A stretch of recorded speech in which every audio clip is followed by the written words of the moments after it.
Hi, and welcome to my channel Hisame Artwork. In this video, I'm going to talk about 5 silly things that people say to artists. Now I'm taking the community pet peeves. This is the third and last video from our little series. First video was about my pet peeves. Second one was about my peers, so other artists that I'm friends with. And now I'm taking the problems from the community at large. So 5 things that other artists aside from me and my friends really dislike hearing or it annoys them are: you'll be famous after you die, do you like X artist to be rich, X person is better than you, I can do a better job, and what the heck is that? So I've covered in previous videos some other common things that you might have heard, like, oh, this is not a real job, anime is not art, and blah blah blah. These 5 things are not issues that I or my friends deal with, or they don't bother us. So I wanted to cover these as well because artists, they're not all the same. We're not a monolith, as the cliche saying goes. So, I just kind of wanted to get everybody together, kind of have a better understanding of what the industry is, how we think and feel, and hopefully avoid very common issues that kind of break down relationships. And I think it will be best for, artists and art seekers alike to kind of have a better understanding of each other. And hopefully with this video, I'm going to help you guys out. So, if I hear you'll be famous after you die, I'm just fine with that. That's ideal for me. Some artists will be happy because fame brings attention, stressful pressure, harassment, a lot of other things like that. I'm an introvert. I really don't like to be out there, so I do art for me and whoever else might be interested. Ideally, I can earn a living from it.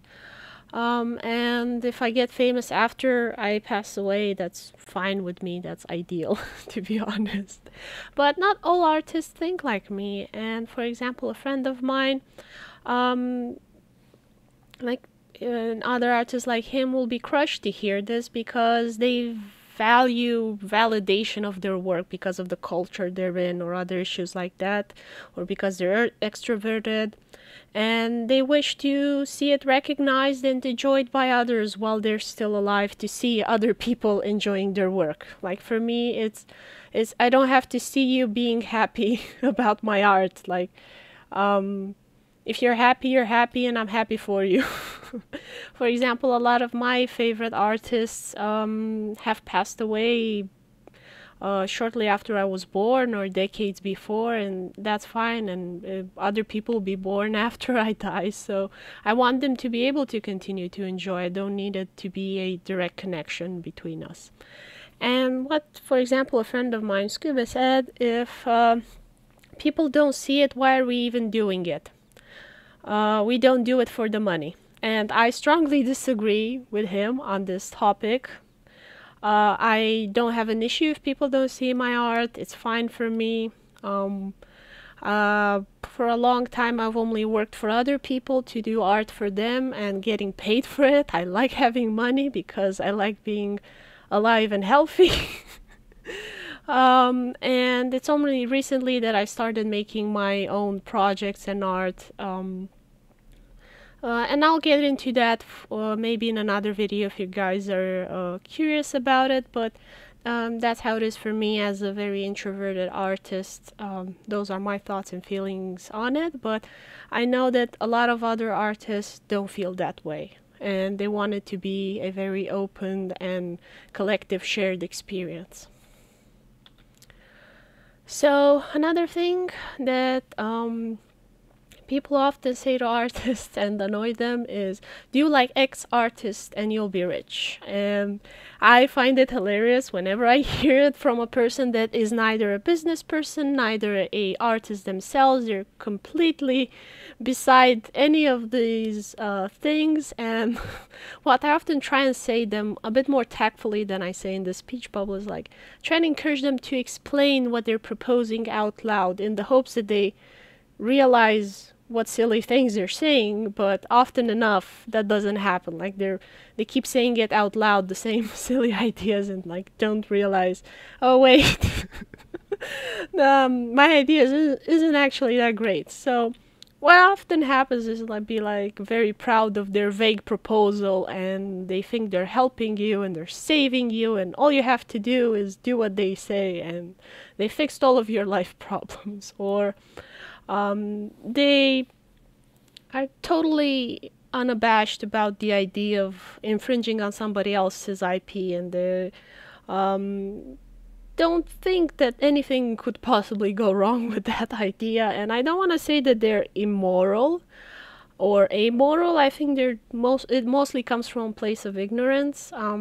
Like I said in my previous videos, I've also gone to a film school, university, and a economics university, so I kind of have a dual view on the issue. And there are a lot of common sense things that were told to us at the economics university, and I was like, yeah, this is not rocket science. Like, I'm sometimes surprised that people don't see some things. And I hopefully with this video I'm gonna try and explain these better to people that might not recognize these issues. Other times they'll encourage you to like compete directly with another established brand on the exact same range they are strongest in. So for example, if you are a goat, you are not going to get into a headbutt fight with a bison. You can try and bite at their ankles and hope they trip, and you win the fight that way. I don't know. Win the competition that way with the bison if you're just a little tiny goat. So hopefully if I explain it with this metaphor, it's going to be kind of a bit more clear on competing on the same market for the same clients. Generally you want to either go with the niche or go the other route to make a cheaper, less good copy of something that people love, and try and make money that way. A lot of countries do that. Personally, I'm not in a country that necessarily has the economic situation for me to take advantage of that, so I generally like to innovate and do something that hopefully people will wanna buy. So yeah, that's kind of my approach to it. And then there's another thing that a lot of people say to artists in the community, and it really bugs them. Not an issue for me personally, and that is, I know this artist, he's my friend, relative, blah blah blah, and he's so much better than you. There are definitely better ways to phrase that. I can definitely see how that would annoy a lot of people. I find it silly and hilarious if anybody would say that to me. And maybe it's also because of the culture that I'm in. My reaction would probably be, hey, are they cheap? I'm looking to hire someone and I'm on a budget. Probably not gonna be the case, but you never know where the rabbit will jump from. It's a saying we have, where the opportunity arises. I mean, just because the person you're talking to isn't the brightest or the nicest doesn't mean that they don't know nice people. Often it will be surprised what kind of people like these will know another person. So, or are they hiring? Are they an okay person? I am looking for a job. Because you as an artist, if you're gonna work with other artists, you want someone that is better than you, so that you have someone to learn from or steal the trade, as they say. So if somebody's pointing to someone and saying, oh, they're good, maybe it's not a completely bad idea to engage with that person if it's a face-to-face kind of situation. Like if it's online, you can ignore them, like, you know, block, whatever. But if it's like face-to-face, maybe there might be something good that can come out of there. Still, even today, like a lot of our success in life comes from how well we're able to manage relationships. If you're an introvert, That's gonna be painful for you to hear because we don't want to interact with other people. Like the fact that you have online jobs is awesome. I feel so bad for the introverts of the past, but maybe they lived in a small village. I don't know, and it was better for them that way. Um, so networking is a good idea. Maybe not scoff at every opportunity that you get. You might never know. I think it would be best to kind of use your intuition on this one. I would encourage you to step out of your comfort zone when it comes to networking if you're an introvert and having like job relations and things like that. So yeah. Um, hopefully it helps what I told you. Oh, I love this one. I can do a better job than you. I love it when they say this because it's so funny. I'm always 99.9% sure they're gonna fail miserably, and I kind of admit that deep down in my little black heart, I am petty and vengeful. And um, whenever somebody says, "Oh, that's so simple, that's so easy. Oh, you spend how much? I can do it with cheaper stuff. It doesn't matter what you use. It's the artist, not the paint."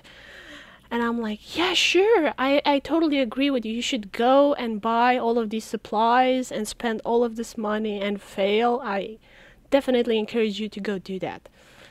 Of course, I don't say that they're gonna fail, but it's pretty expected.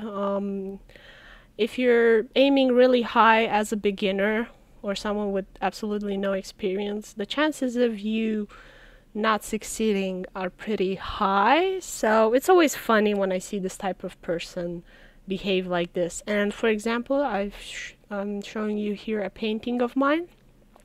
I'm not very good at painting acrylics and painting flowers.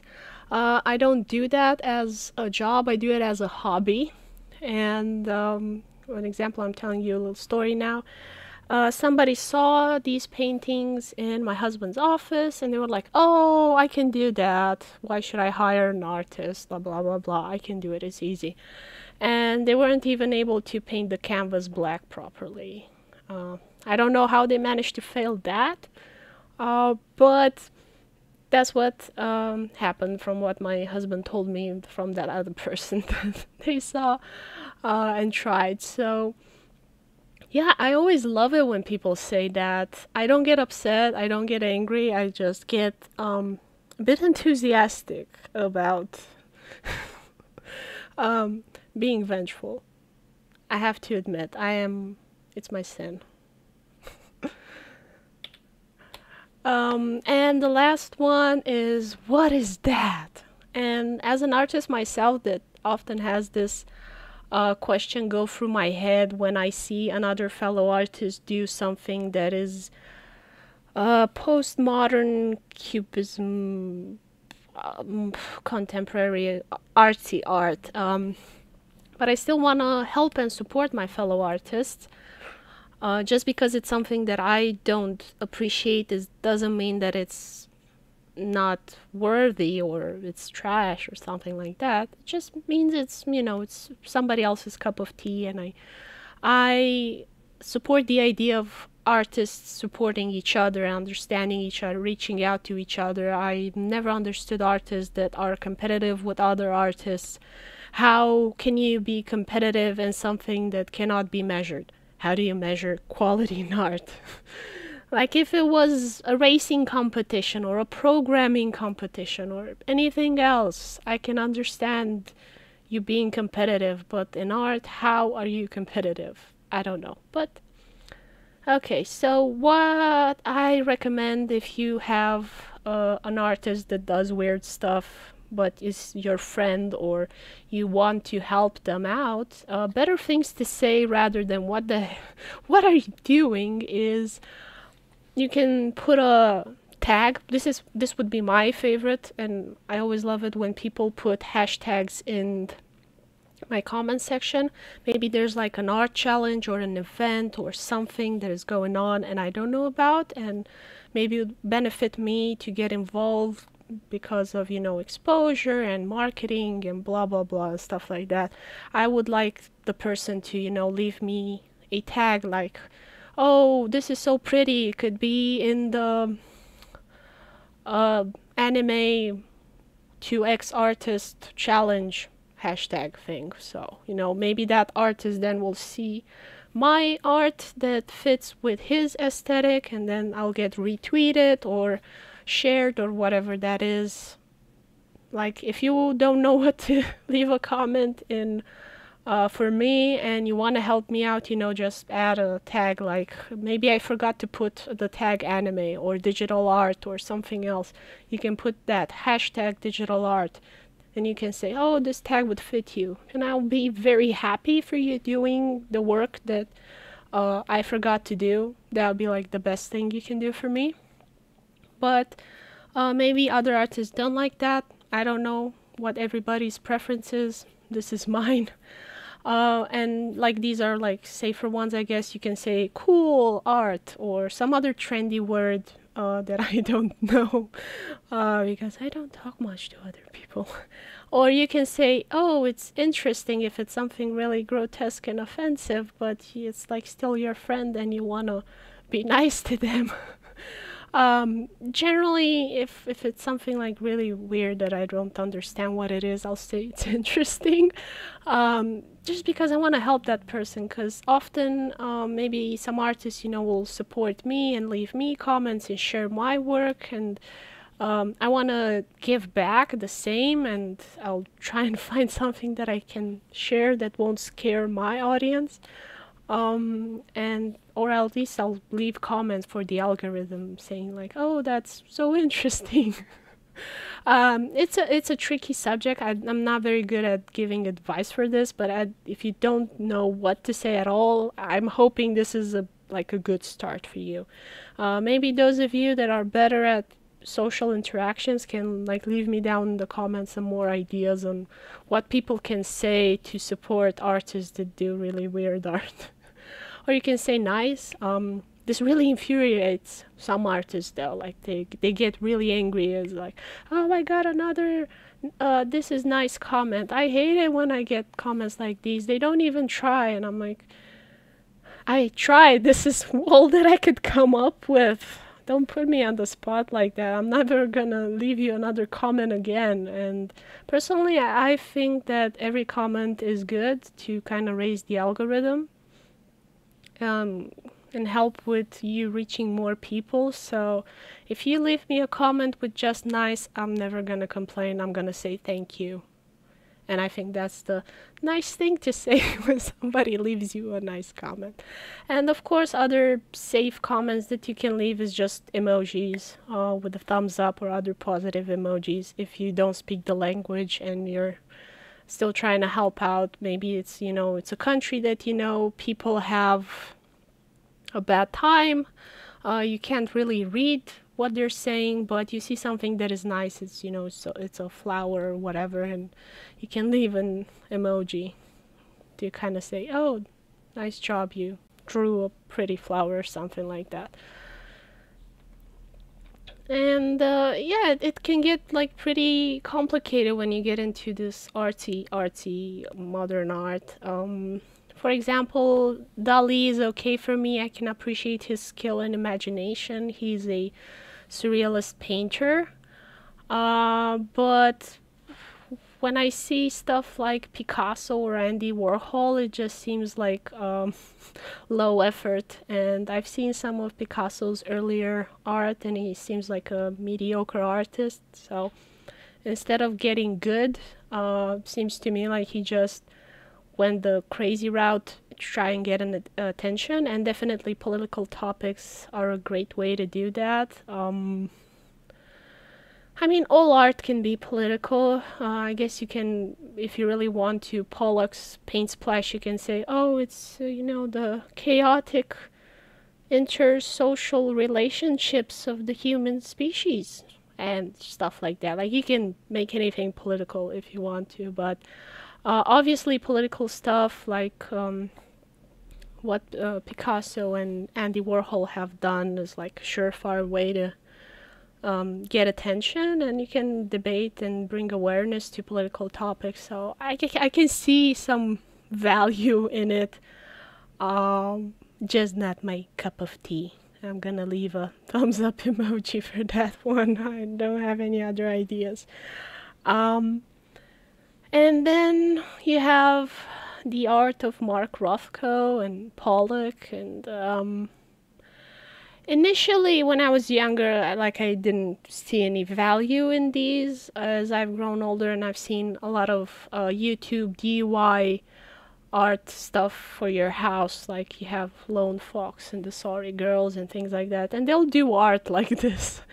And anybody can do it that has one working hand and 5% of their brain left. It's really easy, very fast. You don't need any skill. You just need money for the paint, and I guess you can even do it with leftover tea bags. So like it's no skill, no money, no investment whatsoever, and there's definitely a use and appeal for that. You might be tempted initially to, write it off as useless or unworthy, but there is utility in it, and for people that want to do their own art, like why would you dampen their desires or things like that? I'm just think that live and let live is a good idea. Also, for example, pixel art, I didn't used to value it until I played Stardew Valley, and I started to make mods for it, and then I saw the utility of pixel art. I've never considered pointillism to be worth my time and attention, but pixel art games age very well, and the scalability of it. There are a lot of advantages to pixel art, so I guess you can say, it's an acquired taste. Here I have on the left a picture of a bitter cucumber from Japan or Southeast Asia. I've eaten that. It's horrible. I don't like it. But I like arugula, which is just dandelions. My husband doesn't like those. I like them, so, preference is a fickle thing. At least both of us agree that avocados are awesome. I don't know any person, I've never met any person that thinks avocados are bad. I'm sure maybe someone exists out there that thinks avocados are bad and bitter melon is great. And that's fine, live and let live. So yeah, thank you for watching. Hope my video has helped you. If you have any other questions or suggestions, please leave them in the comments below. I have Clip Studio Paint tutorials, I have pixel art tutorials, I have a bunch of other tutorials on my YouTube channel. I try and make useful videos for you guys to help you out. And yeah, thank you for all your support and your time and your kindness. Thank you for reading my comments. Thank you for leaving me all the awesome, nice encouragements that you guys do. You're awesome. And also I wanted to remind you that at this point in time I am at 900 subscribers on YouTube, and when I reach 1,000 I will do another art giveaway for you guys. So yeah, subscribe, tell your friends that might be interested in this, so that we can reach 1,000 subscribers faster, and that way the art giveaway will arrive faster, because that's how it works. Thank you for watching. Bye bye.